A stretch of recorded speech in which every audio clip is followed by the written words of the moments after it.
ಎಲ್ಲರಿಗೂ AI science ಗುರೂಜಿಗೆ ಸ್ವಾಗತ. ವಿಜ್ಞಾನದ ಈ ಅದ್ಭುತ ಜಗತ್ತನ್ನು ನಾವು ಒಟ್ಟಿಗೆ ಅನ್ವೇಷಿಸೋಣ. ಈ ಸೆಷನ್ ಅನ್ನು ಎಲ್ಲರೂ ಲೈಕ್ ಮಾಡಿ ಮತ್ತು ನಿಮ್ಮ ಸ್ನೇಹಿತರೊಂದಿಗೆ ಶೇರ್ ಮಾಡಿ, ಅವರು ನಮ್ಮ ಜೊತೆ ಸೇರ್ಕೊಳ್ಳಿ. ಸರಿ, ನಾವು ವಾಸಿಸುವ ಈ ಪ್ರಪಂಚವನ್ನು ಅರ್ಥ ಮಾಡಿಕೊಳ್ಳುವ ಈ ಪಯಣ ಒಂದೇ ಒಂದು ಸರಳ ವಿಷಯದಿಂದ ಶುರುವಾಗುತ್ತೆ. ಅದೇ ಪ್ರಶ್ನೆ. ನಮ್ಮೆಲ್ಲರಲ್ಲೂ ಚಿಕ್ಕಂದಿನಿಂದಲೇ ಒಂದು ಗುಣ ಇರುತ್ತೆ ಅಲ್ವಾ? ಅದೇ ಕುತೂಹಲ. ಅದ್ಯಾಕೆ ಹಾಗೆ? ಇದು ಹೇಗೆ ಕೆಲಸ ಮಾಡುತ್ತೆ? ಈ ಥರದ ಪ್ರಶ್ನೆಗಳೇ ವಿಜ್ಞಾನಕ್ಕೆ ಅಡಿಪಾಯ. ನಮ್ಮ ವೈಜ್ಞಾನಿಕ ಪಯಣ ಶುರುವಾಗೋದೇ ನಮ್ಮೊಳಗಿನ ಆ ಸಹಜ ಕುತೂಹಲದಿಂದ. ವಿಜ್ಞಾನದ ವಿಸ್ಮಯಗಳ ಬಗ್ಗೆ ಇರುವ ಈ ಯೂನಿಟ್ ಅನ್ನು ನಾವು 3 ಸೆಷನ್ಗಳಾಗಿ ವಿಂಗಡಿಸಿದ್ದೇವೆ. ಇದು ಮೊದಲನೆಯ ಸೆಷನ್. ಇಲ್ಲಿ ನಾವು ಪ್ರಶ್ನೆಗಳ ಜಗತ್ತಿನ ಬಗ್ಗೆ ಮಾತಾಡೋಣ. ಬಾಲ್ಯದ ದಿನಗಳನ್ನೊಮ್ಮೆ ನೆನಪಿಸ್ಕೊಳ್ಳಿ. ಹೇಗೆ ನಮ್ಮ ಸುತ್ತಮುತ್ತಲಿನ ಪ್ರಪಂಚದ ಬಗ್ಗೆ ಪ್ರಶ್ನೆಗಳನ್ನು ಕೇಳ್ತಾ ಇದ್ವಿ ಅಂತ. ಆ ಒಂದು ಕುತೂಹಲದ ಕಿಡಿ ಇದೆಯಲ್ಲ, ಅದನ್ನೇ ನಾವು ಇವತ್ತು ಮತ್ತೆ ಜಾಗೃತ ಮಾಡೋಣ. ಒಂದು ಕ್ಷಣ ಯೋಚನೆ ಮಾಡಿ, ನೀವು ರಾತ್ರಿ ಹೊತ್ತು ಆಕಾಶ ನೋಡ್ತಾ ಕೂತಿದ್ದೀರಾ. ಆಗ ಸಹಜವಾಗಿ ಒಂದು ಪ್ರಶ್ನೆ ಬರುತ್ತೆ, ಈ ನಕ್ಷತ್ರಗಳು ಯಾಕೆ ಹೀಗೆ ಮಿನುಗುತ್ತವ ಅಂತ. ಈ ಒಂದು ಪ್ರಶ್ನೆಯೇ ನಮ್ಮನ್ನು ಬ್ರಹ್ಮಾಂಡದ ರಹಸ್ಯಗಳನ್ನು ಭೇದಿಸೋಕೆ ಪ್ರೇರೇಪಿಸಿದೆ. ಸರಿ, ಆಕಾಶದಿಂದ ಈಗ ನಮ್ಮ ಕಾಲು ಕೆಳಗಿರೋ ಭೂಮಿಗೆ ಬರೋಣ. ಇಲ್ಲಿ ನೋಡಿ, ಒಂದು ಸಣ್ಣ ಬೀಜದಿಂದ ಹಿಡಿದು ದೊಡ್ಡ ಮರದವರೆಗೆ ಪ್ರಕೃತಿಯ ಅದೆಷ್ಟೋ ಅದ್ಭುತ ರಹಸ್ಯಗಳು ನಮ್ಮ ಕಣ್ಣು ಮುಂದೆಯೇ ನಡೀತಾ ಇರ್ತವೆ. ನೋಡಿ, ಒಂದು ಸಣ್ಣ ಬೀಜಕ್ಕೆ ಹೇಗೆ ಗೊತ್ತಾಗತ್ತೆ ನಾನು ಯಾವಾಗ ಮೊಳಕೆ ಒಡೆದು ಗಿಡ ಆಗಬೇಕು, ಯಾವಾಗ ಹೂ ಬಿಡಬೇಕು ಅಂತ?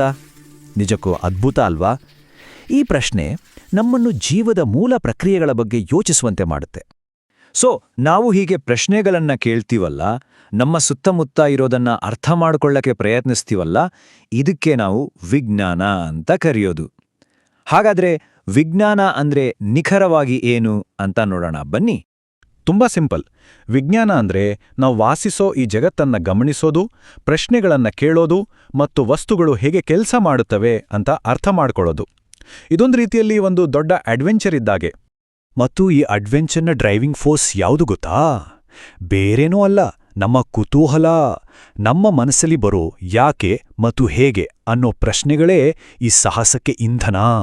ಬನ್ನಿ, ಹಾಗಾದ್ರೆ ಮರಳಿನಿಂದ ಹಿಡಿದು ನಕ್ಷತ್ರಗಳವರೆಗೂ ಒಂದು ಸಣ್ಣ ಪ್ರವಾಸ ಹೋಗಿ ಬರೋಣ. ವಿಜ್ಞಾನದ ಕಣ್ಣಲ್ಲಿ ಈ ಜಗತ್ತು ಎಷ್ಟು ವಿಶಾಲವಾಗಿದೆ ಅಂತ ನೋಡೋಣ. ನಮ್ಮ ಸುತ್ತಮುತ್ತ ನೋಡಿ, ಎಷ್ಟೆಲ್ಲ ಅದ್ಭುತಗಳಿವೆ. ಒಂದು ಸಣ್ಣ ಮರಳಿನ ಕಣದಿಂದ ಹಿಡಿದು ವಿಶಾಲವಾದ ಮರುಭೂಮಿಯವರೆಗೆ, ಅಲೆಗಳು ಬಂದು ತೀರಕ್ಕೆ ಅಪ್ಪಳಿಸೋ ಸಮುದ್ರದ ದಡದಿಂದ ದಟ್ಟವಾದ ಕಾಡುಗಳವರೆಗೆ ಎಲ್ಲೆಲ್ಲೂ ವಿಸ್ಮಯಗಳೇ ತುಂಬಿವೆ.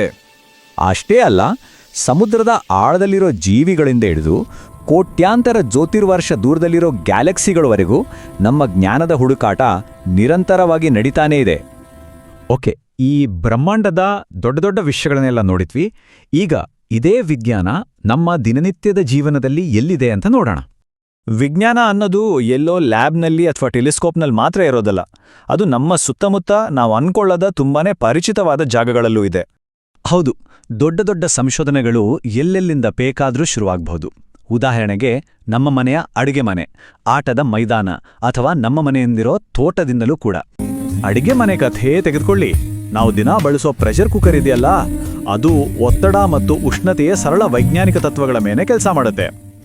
ಇನ್ನು ಮಳೆಯಲ್ಲಿ ಆಟ ಆಡೋದಂದ್ರೆ ಯಾರಿಗೆ ತಾನೇ ಇಷ್ಟ ಇಲ್ಲ ಹೇಳಿ? ಆ ಖುಷಿಯ ಕ್ಷಣದ ಹಿಂದೆ ಕೂಡ ಹವಾಮಾನ ವಿಜ್ಞಾನ ಅನ್ನೋ ಒಂದು ದೊಡ್ಡ ಸೈನ್ಸ್ ಇದೆ. ಸರಿ, ಈಗ ವಿಜ್ಞಾನ ಹೇಗೆ ಕೆಲಸ ಮಾಡುತ್ತೆ, ಹೇಗೆ ಜ್ಞಾನ ಬೆಳೆಯುತ್ತೆ ಅನ್ನೋದನ್ನು ಅರ್ಥ ಮಾಡ್ಕೊಳ್ಳೋಕೆ ಒಂದು ಒಳ್ಳೆ ರೂಪಕ ಇದೆ, ಒಂದು ಒಳ್ಳೆ ಹೋಲಿಕೆ ಇದೆ.